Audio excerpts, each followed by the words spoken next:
தமிழக அரசியல் வரலாற்றில் ஒரு முக்கிய திருப்பமாக தமிழக வெற்றிக் கழகத்துடைய தாவேகா தலைவர் ஜோசப் விஜய் அவர்கள் இன்று மே 10 ஞாயிற்றுக்கிழமை தமிழ்நாட்டுடைய புதிய முதலமைச்சராக பதவியேற்க உள்ளார். சென்னை ஜவஹர்லால் நேரு உள்விளையாட்டு அரங்கில் காலை 10 மணிக்கு நடைபெறும் பிரம்மாண்ட விழாவில் தமிழக ஆளுநர் அவருக்கு பதவி பிரமாணம் செய்து வைக்கிறாரு. இந்த விழாவில் விஜய் அவர்களுடன் சேர்ந்து மொத்தமாக 10 பேர் புதிய அமைச்சர்களாக பதவியேற்க உள்ளாங்க.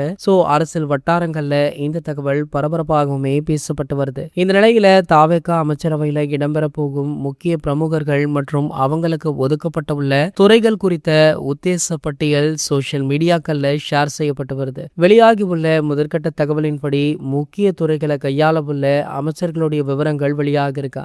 ஜோசப் விஜய் அவர்கள் பொது நிர்வாகம், காவல் மற்றும் உள்துறைக்கு செங்கோட்டையன் பொதுப்பணித்துறை, புசி ஆனந்த் அவர்கள் நகராட்சி நிர்வாகத்துறை, நிர்மல்குமார் அவர்கள் மின்சாரத்துறை, ஆதவ் அர்ஜுனா விளையாட்டு மேம்பாட்டு மற்றும் மதுவிலக்கு ஆயத்தீர்வுத்துறை, ராஜ்மோகன் அவர்கள் ஆதி திராவிடர் நலத்துறை, முஸ்தபா சிறுபான்மையினர் நலத்துறை, அருண்ராஜ் அவர்களுக்கு பத்திரப்பதிவு மற்றும் வணிக வரித்துறை, வெங்கட்ராமன் அவர்களுக்கு பள்ளி கல்வித்துறை. புதிய அமைச்சரவையில முக்கியத்துவம் நடந்து முடிந்த சட்டமன்ற தேர்தலில் தாவேகா கூட்டணி பெரும்பான்மை இடங்களை கைப்பற்றி ஆட்சி அமைக்கவுமே இருக்காங்க. இந்த விழாவிற்கு பல முக்கிய பிரபலங்கள் என்ட்ரி கொடுக்க இருக்காங்களாம். அதிலும் சிறப்பு விருந்தினர்களாக பிரதமர் மோடி அவர்களும் ராகுல் காந்தி அவர்களுமே கலந்து கொள்ள உள்ளார் அப்படின்ற தகவல் சமூக வலைதளங்கள்ல வைரலுமே ஆகிட்டு இருக்கு.